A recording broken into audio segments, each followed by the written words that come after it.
Hello नमस्कार दोस्तों, मैं हूं भूतेश कुमार और मेरे साथ है अभी मुजम्मल भाई और दिनेश जी।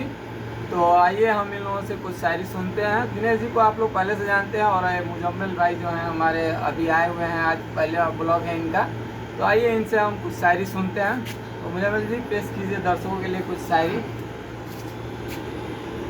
एक शायर है कि फटा लिबास ना देख इसकी बात गौर से सुन। वाह वाह। फटा लिबास ना देख इसकी बात गौर से सुन, मुझे ये शख्स इश्क में हारा हुआ लगता है। वाह वाह वाह वाह वाह। दिनेश जी, इस पे आप कुछ फरमाइए कहना? कुछ सर।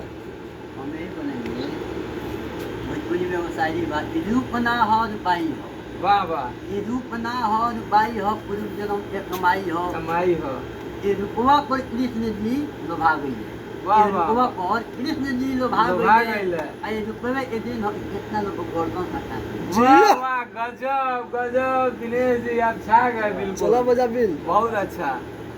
कि तुम्हारे तल्ख रवैये का सताया हुआ शख्स, कि तुम्हारे तल्ख रवैये का सताया हुआ शख्स घर के हर फर्द से रज पड़ता है। वाह वाह वाह वाह वाह। क्या बात है। यूं तड़पा के ना मारो तलवार मारो, यूं तड़पा के ना मारो तलवार मारो, तलवार मार दो। हम तो यूं ही मर जाएंगे बस एक आंख मारो। अरे वाह, वाह, वाह, क्या वाह। बात है, क्या बात है। तुम क्यों इतना तस्दीक करते हो? तुम क्यों इतना तस्दीक करते हो? हम तो हर हवाले से तुम्हारे हैं। क्या बात है, क्या बात है, बहुत गहरी बात बोल दी है।